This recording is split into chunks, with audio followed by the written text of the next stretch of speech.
करनी माता, जिन्हें हम चूहों वाली देवी, काबा वाली करना नामों से जानते हैं। आज हम करनी माता का इतिहास जानेंगे। जो माता जी थी करनी माता की, उनके 5 पुत्रियां थी। उसी को देख उनके जो पिताजी थे मेहा जी, वो बलूचिस्तान माँ हिंगलाज की यात्रा पे गए और वहाँ पर उन्होंने मन्नत मांगी। फिर 21वें महीने में जाकर रिद्धु बाई यानी करनी माता का जन्म होता है 20 सितंबर 1387 के दिन जोधपुर के गांव सुआब में। एक जनश्रुति के अनुसार करनी माता के पुत्र जब कोलाय सरोवर में नहा रहे थे तो डूबकर उनकी मृत्यु हो जाती है। फिर करनी माता यमराज से आग्रह करती है कि मेरे पुत्र को पुनः जीवित कीजिए। तो यमराज के ना मानने पर करनी माता अपनी शक्तियों से खुद अपने पुत्र को जीवित करती है और यमराज से बोलती है कि आज के बाद मेरा कोई वंशज तुम्हारे पास नहीं आएगा। देशनोक में आज भी ये मान्यता है कि देपावत वंशज में से किसी की मृत्यु होने पर वो काबा यानी चूहा बनता है, इसीलिए करनी माता को चूहों वाली देवी भी कहा जाता है। इस वीडियो में हम कहानी सुनेंगे नागनेची माता की, कि वो कैसे राठौड़ वंश की कुल देवी बनी, उनका मेन मंदिर कहाँ है, सारा इतिहास आपको पता चलेगा। तो नागनेची माता जो है वो राठौड़ राजपूतों की कुल देवी है। अब वो कुल देवी कैसे बनी? राव दूहड़ निहाल करके एक राजा थे। वो अपने बचपन में अपने मामा के जो है घर गए थे और मामा का जो है पेट देखकर वो ज़ोर ज़ोर से हंसने लगे। तो हंसने पर मामा ने उन्हें बोल दिया कि भाई तुम मत हंसो मेरे पे, तुम्हारी तो अपनी कोई कुल देवी ही नहीं है, तो इस बात पे तुम पे तो पूरी दुनिया हंसती है। तुम्हारे दादाजी कुल देवी की मूर्ति भी साथ लेकर नहीं आ सके, तुम्हारा कोई स्थिर ठिकाना भी नहीं है। तो मामा जी की ये बात बहुत ज़्यादा चुभी राव दूहड़ को और उन्होंने निर्णय लिया कि अब वो जो है कुल देवी की मूर्ति लेकर आएंगे। लेकिन उन्हें पता नहीं था कि कुल देवी कौन है और उनकी मूर्ति कहाँ मिलेगी। तो एक दिन वो चुपचाप बिना किसी को बताए घर से निकल जाते, वो जंगल में पहुंच जाते हैं और उन्होंने अन्न जल का भी त्याग कर दिया था। वो बचपन की उम्र में थे तो उनको देखकर देवी का जो है मन पसीज गया और तब देवी उनके सामने प्रकट होकर उनसे पूछती है कि तुम यहाँ क्या कर रहे हो। तो राव दूहड़ अपनी जो कहानी है वो उन्हें बताते हैं और पूछते हैं कि माता मेरी कुल देवी कौन है और उनकी मूर्ति कहाँ है। देवी ने कहा कि तुम्हारी कुल देवी का नाम चक्रेश्वरी है और उनकी मूर्ति कनौज में है, तुम अभी वहाँ नहीं जा सकते हो, जब बड़े हो जाओ तब वहाँ जाना।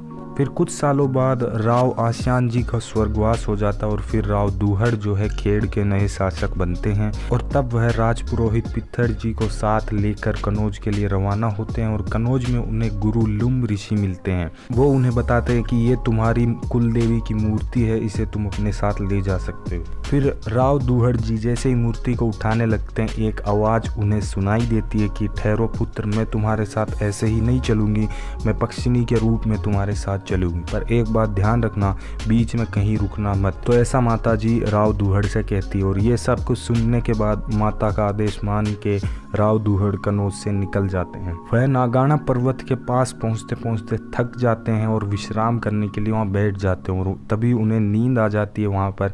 और जब वो उठते हैं तो देखते हैं कि जो पक्षिणी उनके साथ थी वो ऊपर नीम के पेड़ के ऊपर बैठी है, जिसके नीचे वो सो रहे थे। अब जैसे ही वो चलने लगते हैं वापस, तो माता जी उनसे कहती है कि मैंने तुम्हें पहले बताया था कि जहाँ तुम रुकोगे मैं वहीं रुक जाऊंगी, अब तुम और आगे नहीं चल सकते। फिर राव दूहड़ जी पूछते हैं कि माता जी अब मेरे लिए क्या आदेश है। तब माता उनसे कहती है कि कल सुबह सुबह दिन चढ़ने से पहले अपना घोड़ा जहाँ तक संभव हो वहाँ तक घुमाना, वही क्षेत्र मेरा ओरन होगा और मैं मूर्ति के रूप में प्रकट होंगी। पर एक बात ध्यान रखना, जब मैं प्रकट होंगी तब तुम सारे ग्वालों से कह देना कि कोई भी गायों को जो है टोक ना लगाए, हाक ना लगाए, अन्यथा मेरी मूर्ति प्रकट होते होते रुक जाएगी। तो माता जी का आदेश सुन राव दूहड़ जो है गांव में सभी ग्वालों को कह देते कि अपनी गायों को कोई नहीं रोकेगा, वो जहां जाना चाहती है उन्हें जाने दिया जाए जब तक कि मूर्ति प्रकट ना हो जाए। तो जब सुबह होती है, राव दूहड़ अपने घोड़े को दौड़ा रहे होते हैं और मूर्ति जो प्रकट हो रही होती है उस वजह से पहाड़ों में और शोर काफ़ी ज़्यादा होता है, तो उससे गायें भागने लगती है दूर दूर। कुछ ग्वाले जो है गलती से उन्हें बताया गया था फिर भी वो जो है टोक लगा देते और रोकने लगते गायों को। तो उसी के चलते जो माता जी की मूर्ति है वो भी रुक जाती है प्रकट होना और वो कमर तक ही प्रकट होती है। और उसी अध प्रकट मूर्ति के लिए सन 1305 माघ पक्ष दशम संवत 1362 ईस्वी में मंदिर का निर्माण करवाया गया। माता चक्रेश्वरी नागाना में मूर्ति के रूप में प्रकट हुई, इसलिए उनका नाम नागणेची माता पड़ा और आज के समय वो नागणेची माता के नाम से प्रसिद्ध हैं। और इस मंदिर के बाद जो है बीकानेर के स्थापक राव बीका अन्य राज चिन्हों के साथ इस मूर्ति को बीकानेर लाते हैं और उनके नए मंदिर की स्थापना बीकानेर में करते हैं। नागणेची माता का मंदिर आज के समय जालोर, जोधपुर, बीकानेर में है। तो ये थी कहानी नागणेची माता की। और आज हम बात करेंगे जमवाय माता की कहानी के बारे में। तो जमवाय माता का एक अलग नाम भी है बुडवाय माता। अब वो बुडवाय माता से जमवाय माता कैसे बनी वो कहानी भी आपको धीरे धीरे समझ आएगी। तो बुडवाय माता जो है कुल देवी है कछवाह वंश की और कहो तो शेखावत वंश की। तो एक समय की बात है, कछवाह राजा दुले राय जो कि नरवर ग्वालियर में रहा करते थे और वहाँ से वो राजस्थान में आते हैं और दौसा में अपना जो है सर्वप्रथम राज्य स्थापित करते हैं। और वो अपने राज्य का विस्तार करने के बारे में सोचते हैं और ढूंढाड़ क्षेत्र को वो चुनते हैं कब्जा करने के लिए। उस क्षेत्र पर मीनाओं का राज था और जब वो इस युद्ध में जाते हैं तो वो बहुत ज़्यादा घायल हो जाते हैं और उस युद्ध में बेहोश हो जाते हैं। तो उस बेहोशी की अवस्था में उनको बुडवाय माता जो है दर्शन देती है और उन्हें स्वस्थ होने का आशीर्वाद देती है और कहा कि इस युद्ध में तुम विजय होगे। तो उसके बाद माता के आशीर्वाद से दुले राय और उनकी सेना स्वस्थ हो गई और मीनाओं से युद्ध में जीत गई। माता ने उनसे ये कहा था कि जब तुम इस युद्ध में जीत जाओ तो यहाँ मेरा मंदिर बनवा देना और जमवाय माता के नाम से मेरी पूजा अर्चना करना। युद्ध जीतने के बाद दुले राय ने माता के आदेश अनुसार उसी जगह पर मंदिर बनाना शुरू किया। पहले उस गांव का नाम मांची हुआ करता था, पर बाद में दुले राय ने अपने इष्ट देव के नाम रामचंद्र जी और जमवाय माता के नाम पर जमुआ रामगढ़ उस जगह का नाम कर दिया। इस मंदिर में आज के समय 3 मूर्तियां हैं, एक गाय के बछड़े की, जमवाय माता की और बुडवाय माता की। तो ये थी कहानी जमवाय माता की। अगर आप ऐसे और देवियों की कहानी जानना चाहते हैं तो आप मेरे चैनल को सब्सक्राइब कर सकते हैं। और हम बात करने वाले हैं भटियानी शाह की कहानी के बारे में, या कहिए स्वांगिया माता की कहानी। तो भटियानी जी के जो पिता होते हैं उनका नाम होता है जोगीदास भाटी और उनके पिता के नाम पर ही उस गांव का नाम भी होता है जोगीदास, जो कि जैसलमेर से कुछ ही दूरी पर पड़ता है। अब इनके यहाँ भटियानी जी का जन्म कैसे होता है वो कहानी हम जान लेते हैं। तो जोगीदास जी के पास सब कुछ होता है, किसी चीज़ की उन्हें कमी नहीं होती है, परंतु बस एक ही चीज़ होती है जिसकी वजह से उनको सारी चीज़ों में कमी महसूस होती है और वो है कोई बच्चा उनके ना होना। उनके कोई भी बच्चा नहीं था। तो एक ऋषि के कहे अनुसार उन्होंने भाटी वंश की कुल देवी जिनका नाम था माँ स्वांगिया जी, उनका व्रत किया और कठोर तपस्या की। उनकी तपस्या देखकर माता स्वांगिया जी प्रकट हुई और जोगीदास जी को वरदान दिया कि मैं खुद तुम्हारे घर कन्या के रूप में अवतार लूंगी। और वरदान अनुसार 9 महीने बाद विक्रम संवत 1745 भाद्रपद सप्तमी को जोगीदास जी के यहाँ कन्या का जन्म हुआ। जब भटियानी जी का जन्म हुआ तो इतनी तेज बारिश हुई कि जो जैसलमेर का दक्षिणी हिस्सा है वहाँ पर पानी बहुत ज़्यादा भर गया। जितने भी नदी तालाब थे वो सब पानी से भर गए और जोगीदास जी के आंगन में कुमकुम की वर्षा भी हुई। और ये सब देखकर जोगीदास जी समझ गए कि जो माता ने कहा था वो आज हो गया है और जोगीदास जी ने अपनी पुत्री का नाम जो है स्वरूप बाई रखा। और माता जी के जन्म के बाद जोगीदास जी की किस्मत पूरी बदल जाती है और उन्हें 3 पुत्र भी होते हैं।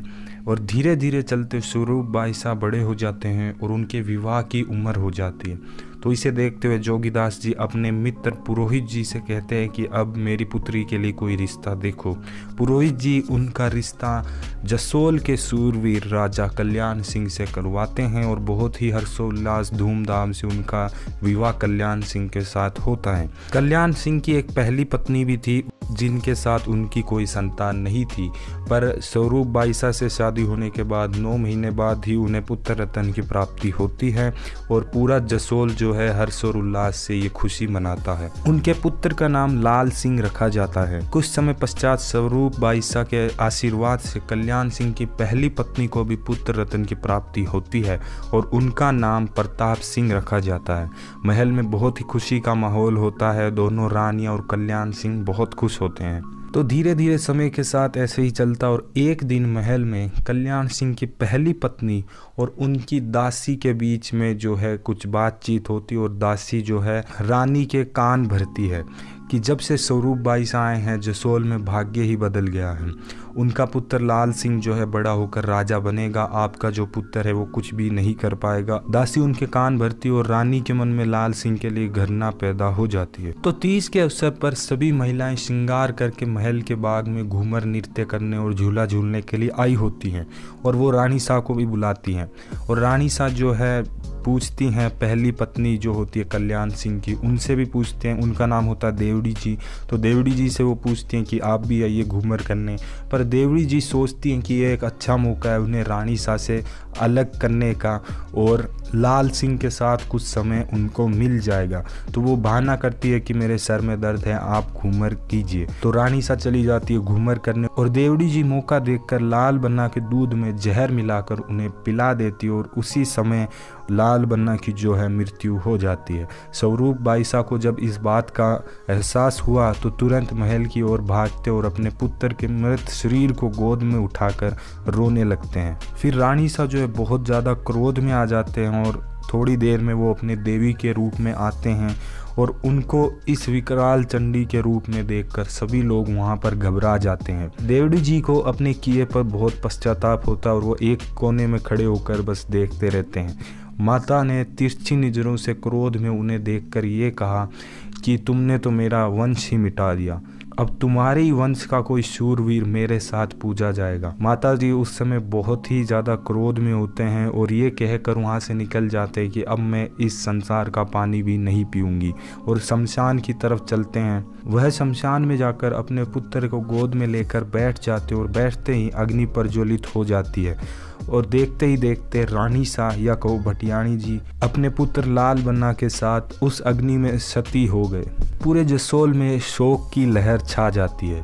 कुछ समय के बाद रामा मिरासी जो कि जोगीदास गांव के रहने वाले थे वो जसोल आते हैं और कहते हैं कि मुझे स्वरूप बाईसा से मिलना है। राजमहल की दासियां उन्हें मजाक में कह देती है कि वो तो ऊपर के महल में है, आप वहां जाकर उनसे मिल लीजिए और दासियों के कहे अनुसार वो ऊपर के महल में जाते हैं और रानी सा के दरवाजे को खटखटाते हैं। भटियाणी सा दरवाज़ा खोलते हैं और मिलासी से अपने गाँव के बारे में समाचार पूछते हैं और रामा मिलासी जब उनसे दान के लिए पूछते हैं तो रानी सा जो है उन्हें काफ़ी सारी चीज़ें दान में देते हैं और ये भी कहते हैं कि तुम कल्याण सिंह से जाकर यह कहना कि भटियाणी सा ने दान दे दिया है और वो आपको चांदी के 2 रिंग के ऊंट भी देवें। मिरासी वहाँ से जाने लगते हैं तो भटियाणी सा उनसे कहती है कि तुम डरो नहीं तो तुम्हें एक बात बताऊं। मिरासी जी कहते हैं कि आपके होते हुए कैसा डर। तो भटियाणी सा उनसे कहते हैं कि अब मैं इस संसार में नहीं हूँ, तुम्हें भयभीत होने की कोई ज़रूरत नहीं है। मिरासी जी वहाँ से दान लेकर जाने लगते हैं रावल सा कल्याण सिंह के पास और वहाँ पर जाकर उनसे ये कहते हैं कि स्वरूप कंवर ने भेंट दे दी है और आपको चांदी की रिंग वाला ऊँट देने को कहा है। कल्याण सिंह ये सुनकर कहते हैं कि ऐसा कैसे हो सकता है, भटियाणी सा को गुजरे हुए तो 6 दिन हो चुके हैं। कल्याण सिंह मिरासी के हाथ में वो भेंट देखते हैं और कहते हैं कि ये आभूषण तो राजमहल के और वहाँ से गायब हैं, तुम्हारे पास ये कैसे आ गए। उसी समय कल्याण सिंह के पास एक पुरोहित बैठा होता है। वो कहता है कि मिरासी जी अगर आपकी बात सही है तो आपको इसे साबित करना होगा कि भटियाणी सा ने ही आपको ये भेंट खुद अपने हाथों से दी है। तो कल्याण सिंह उनसे ये कहते हैं कि शाम को तुम्हें एक सूखी खेजड़ी की लकड़ी को शमशान में जाकर लगाना होगा। अगर वो सुबह तक हरी भरी हो जाती है तो मैं मान लूँगा तुम सही कह रहे थे, पर अगर नहीं होती है तो तुम्हें मार दिया जाएगा। और ठीक ऐसा ही होता है। मिरासी जी शाम को जाते हैं शमशान में, वो सूखी लकड़ी वहाँ लगाते हैं और भटियाणी सा से कहते हैं कि मेरी लाज रख लेना नहीं तो मुझे मार दिया जाएगा। दूसरे दिन सुबह वापस वहाँ पर जाकर जब देखा जाता है तो वो जो सूखी लकड़ी थी वो हरी भरी हो जाती है। और राजमहल में कल्याण सिंह को जब ये बात पता चलती है तो उन्हें भरोसा नहीं होता, वो कहते हैं मैं खुद जाकर देखूंगा। और सभी के साथ जब कल्याण सिंह वहाँ जाकर देखते हैं तो उन्हें दिखता है कि यहाँ पर तो चारों तरफ दिए जल रहे हैं और जो लकड़ी थी वो भी हरी भरी हो चुकी है। कल्याण सिंह को यह सब देखकर समझ आ जाता है कि ये सब भटियाणी शाह ने ही किया है। वो अपने दोनों हाथ जोड़कर माताजी से माफ़ी मांगते और कहते हैं कि भटियाणी शाह मुझे माफ़ कर दो, मैं समझ गया हूँ ये सब आपने ही किया है, और वहाँ पर मंदिर बनाने को कहते हैं। और आज के समय जसोल में भटियाणी शाह का बहुत बड़ा मंदिर है, वहाँ पर लाखों लोग आते हैं भटियाणी शाह के दर्शन के लिए। तो ये थी कहानी रानी भटियाणी शाह की। और आज हम बात करने वाले जीन माता की कहानी के बारे में। तो जीन माता जो है चौहान वंश की कुल देवी हैं और इनको दुर्गा माता का अवतार कहा जाता है। जीन माता का जन्म चूरू जिले के घांगू गांव में चौहान राजपूत कुल में हुआ था। जीन माता के एक भाई थे जिनका नाम हर्ष था और आज के समय उन्हें हर्ष भैरव के नाम से जाना जाता है। जीन माता और उनके भाई हर्ष में बहुत ही अटूट प्रेम था। ये प्रेम देखकर जीन माता और उनकी भाभी में एक दिन कहासुनी हो जाती है और क्रोध में वो दोनों एक शर्त लगा लेते हैं। तो जीन माता की भाभी उनसे ये शर्त लगाती है कि कल हम दोनों सरोवर से पानी का मटका लेकर आएंगे और हर्ष पहले जिसका मटका नीचे उतारेंगे वो शर्त जीत जाएगा और जो शर्त हारेगा उसे घर छोड़कर जाना होगा। फिर रात को हर्ष की पत्नी हर्ष को कोई झूठी कहानी बताकर सुबह मटका उतारने के लिए राजी कर लेती है। जीन माता को इस बात का पता नहीं होता, उन्हें पूरा विश्वास था कि उनका भाई उनका ही मटका पहले उतारेगा। शर्त के अनुसार वो मटका लेकर घर पहुंचते हैं तो हर्ष जो है अपनी पत्नी का मटका जो है पहले उतारता है। भाभी की शर्त के अनुसार जीन माता हारने के बाद घांगू छोड़कर सीकर जिले की तरफ रवाना हो जाती है। उनके पीछे पीछे उनके भाई हर्ष भी आ जाते हैं और रास्ते में वो जीन माता से पूछते हैं कि ऐसा क्या हुआ।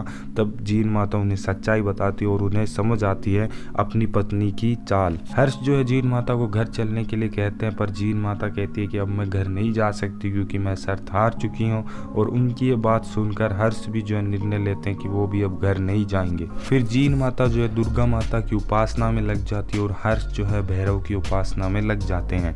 उनकी उपासना देख देवी जो है वरदान देती है कि अब से तुम मेरे रूप में और हर्ष जो है भैरव के रूप में पूजे जाओगे। सिक्कर की अडावला की पहाड़ी रेवसा में इनका मंदिर बना हुआ है। ये मंदिर चूना पत्थर व संगमरमर का बना हुआ है।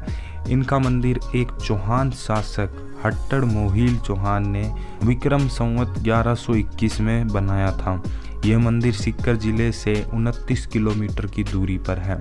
जीन माता को यादव, ब्राह्मण, राजपूत, गुज्जर समाज, अग्रवाल, शेखावाटी राजपूत और भी काफ़ी जातियों की कुल देवी कहा जाता है।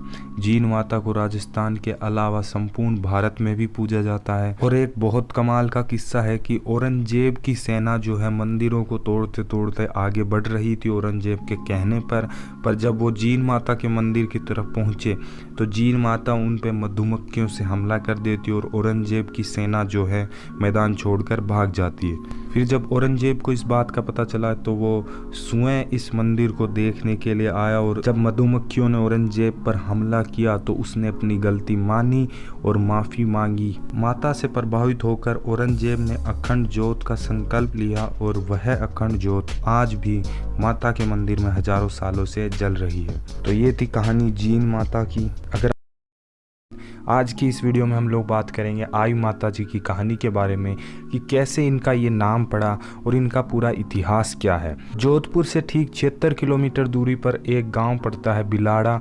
वहां पर इनका बहुत ही बड़ा मंदिर बना हुआ है और उस मंदिर की एक ख़ास बात यह है कि वहाँ पर जो दीपक से जो काजल निकलता है आमतौर पर वो काले कलर का काजल होता है पर इस मंदिर में वो केसरिया कलर का होता है। जी हाँ, ये बात आपको भले ही थोड़ी अजीब लग रही होगी सुनने में पर यह बिल्कुल सत्य है। तो अब हम जानते हैं इनकी कहानी कहाँ से शुरू होती है। दरअसल गुजरात के अंबापुर गांव से इनकी जो कहानी शुरू होती है वहाँ पर एक व्यक्ति होता है बीका जी। ये डाबी राजपूत थे और ये अम्बे माँ के जो है बहुत बड़े भक्त थे, बहुत भक्ति किया करते थे। बीका जी की शादी जो है 12 साल पहले हो चुकी थी पर इनके कोई संतान नहीं थी। बीका जी द्वारा की गई भक्ति से अम्बे माँ जो इनसे बहुत ज़्यादा प्रसन्न हो जाती है और इनके सपने में आकर इनको आशीर्वाद देती है कि जब तुम्हारे बगीचे के फूल खिल जाए और मंदिर में त्रिशूल बन जाए तब अपने फूलों की क्यारी को देखना, मैं तुम्हें वहीं मिल जाऊंगी। एक दिन तेज मेघ गर्जन के साथ बारिश होने लगी और बगीचा फूलों की खुशबू से महक गया।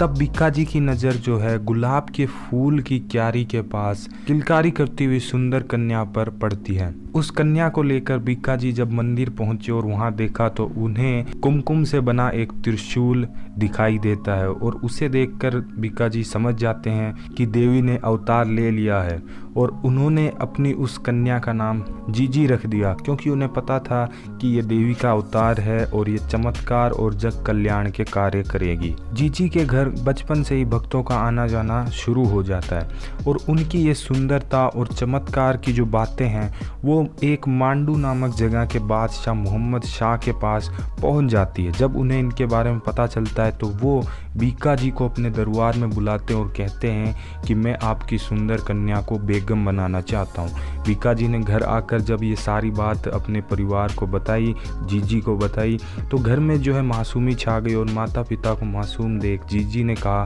कि आप चिंता मत कीजिए, उस मोहम्मद के पाप का घड़ा भर चुका है, मुझे इसी समय का इंतज़ार था, आप बस देखिए आगे क्या होता है। जीजी ने यह कहा कि बादशाह से कह दीजिए जाके कि शादी तभी होगी जब शादी हिंदू रीति रिवाजों के साथ होगी, वरना नहीं होगी।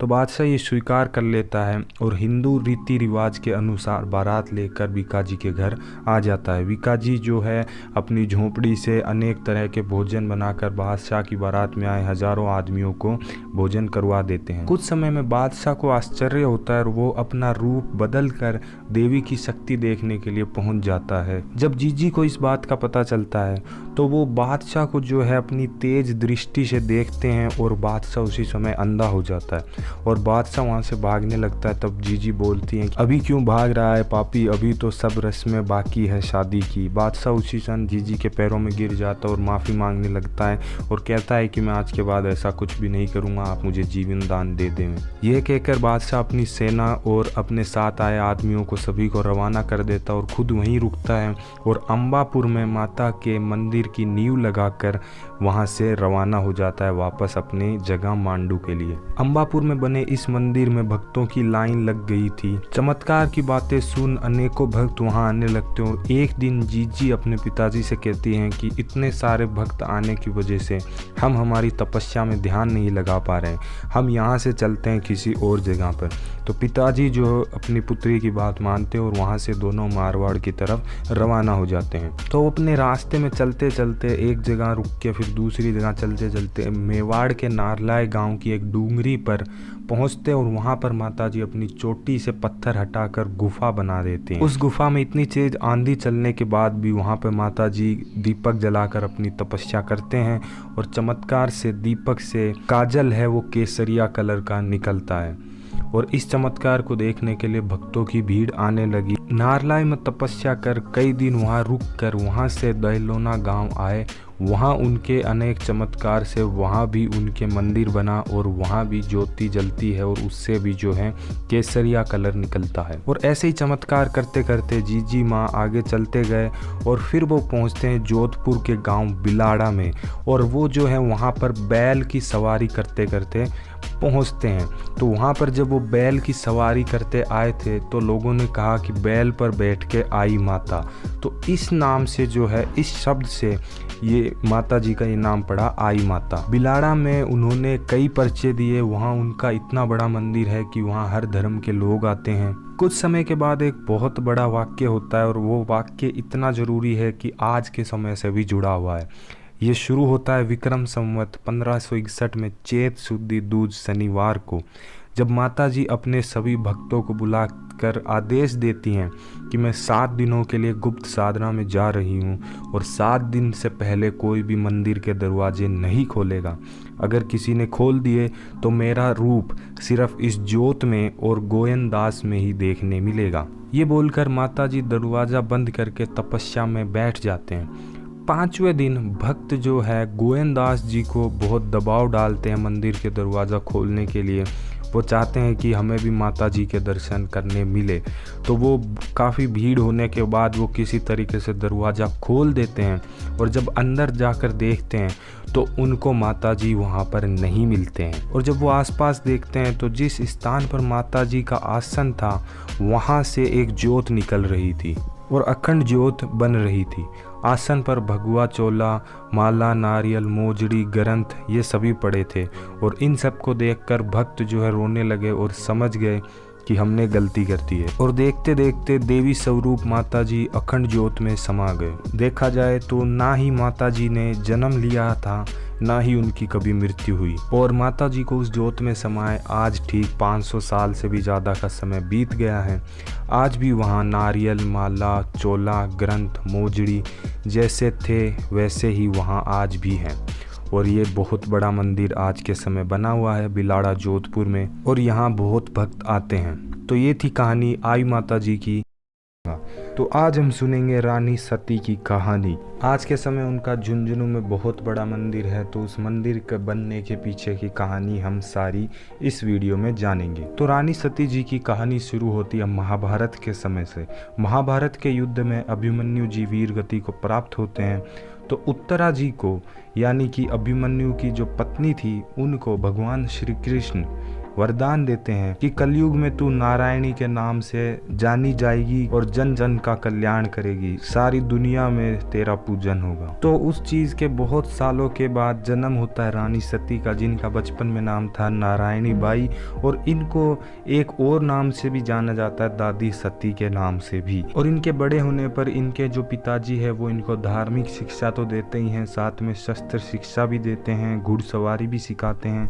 बचपन में ही इनकी जो देवी शक्तियां हैं वो भी नजर आने लगती है लोगों को, और लोग आश्चर्यचकित रहते हैं उसे देखकर। और नारायणी जी का जो विवाह है वो हिसार राज्य के सेठ श्री जालीराम जी के पुत्र तंदन दास जी के साथ किया जाता है बड़ी धूमधाम के साथ। इनका विवाह बचपन में ही कर दिया जाता है, तो उस समय मुकलावा नहीं होता, यानी कि ससुराल उस समय नहीं जाती, अपने पिताजी के साथ ही रहती हैं। अब हम कहानी जान लेते हैं थोड़ी सी तंदन जी की। तो तंदन जी जो है उनको अभिमन्यु का अवतार भी कहा जाता है, और तंदन जी का जो जन्म है वो हिसार में ही होता है। इनके पिता का नाम होता है जालीराम और इनके पिता हिसार में दीवान थे।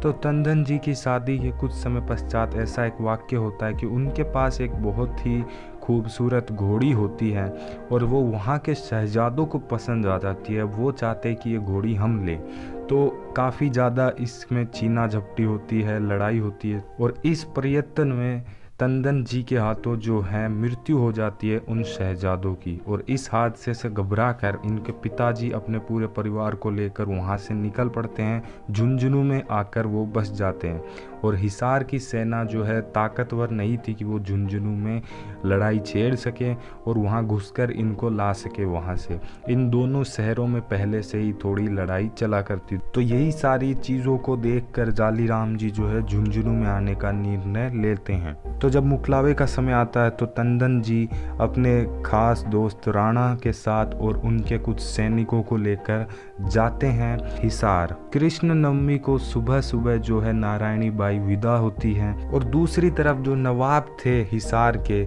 उनको अपने बेटे की मृत्यु का बदला लेना था, और उन्हें पता चल जाता है कि तंदन जी जो है यहाँ पर आ रहे हैं मुकलावे के लिए हिसार वापस।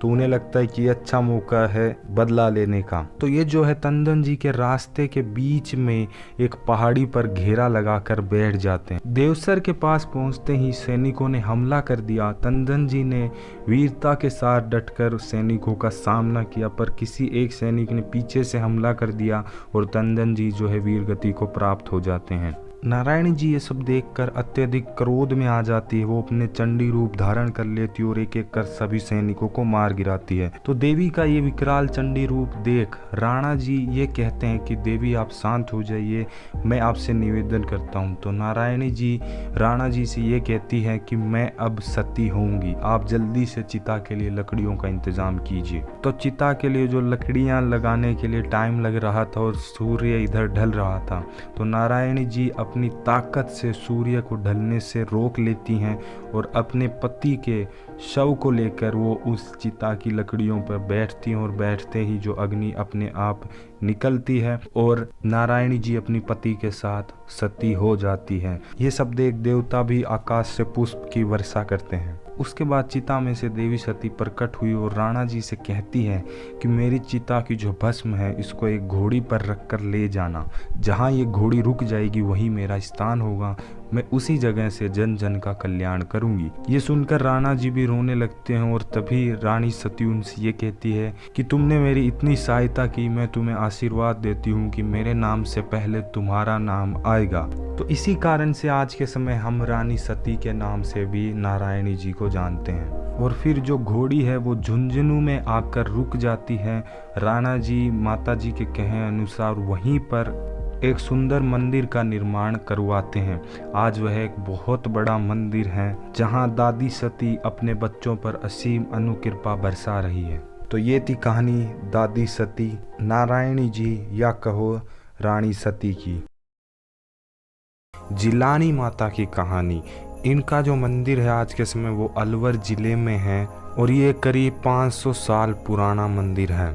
और इस मंदिर से इतिहास जुड़ा हुआ है महाराणा प्रताप के वंशजों का। वो यहाँ पर जिलानी माता की पूजा किया करते थे और जिलानी माता से अपने परिवार की सलामती के लिए जो है आशीर्वाद लेने यहाँ आते थे। जो हल्दी घाटी का युद्ध हुआ था उसके बाद महाराणा प्रताप के जो वंशज थे उन्होंने महल त्याग दिया और वो जंगलों में भटक रहे थे। और उसी बीच उनको जो है मुगल बादशाह अकबर की जो सेना है वो बंदी बना लेती है। पर किसी तरीके से वो कुछ लोगों के साथ मिलकर वहाँ से चकमा देकर भाग निकलते हैं और बहरोड़ के जंगलों में शरण ले लेते हैं। पर वो उनसे छुपते छुपाते घूमते रहते हैं। पर एक समय जब सेना उनके बहुत पास आ जाती है तो वो अपनी कुल देवी की पूजा करते हैं और कहते हैं हमें बचाने को। तो माता अपने चमत्कार दिखाती है और उस जगह बहुत तेज़ बारिश ला देती है, जिस वजह से वो सैनिक जो है उनको नहीं ढूंढ पाते और सेना वापस मुड़ जाती है। तो माता जी ने उन सिसोदियाओं को दर्शन देकर उन्हें हमेशा आन बान शान बना रहने का आशीर्वाद दिया। कुछ समय बाद महाराणा प्रताप के वंशजों ने उस जगह पर जिलानी माता का मंदिर बनाया। आज ये मंदिर सभी समाजों की आस्था का केंद्र है। माता जी ने उनकी रक्षा की, उन्हें जीवन दान दिया, तो उन्होंने इस मंदिर का नाम और माता जी का नाम जिलानी माता रख दिया। तो ये थी कहानी जिलानी माता के मंदिर की। कहानी ज्वाला माता की। जयपुर से ठीक 45 किलोमीटर दूर जोबनेर गांव में ज्वाला माता का बहुत ही पौराणिक मान्यता वाला मंदिर स्थित है। इसकी कहानी जुड़ी हुई है भगवान शिव के साथ। तो कहानी कुछ ऐसे है कि जब भगवान शिव सती के शव को कंधे पर उठाकर तांडव नृत्य कर रहे थे तब देवी के शरीर के अंग गिरे जो कि शक्तिपीठ बने। और जोबनेर राजस्थान भी एक प्रमुख शक्तिपीठ में से एक है।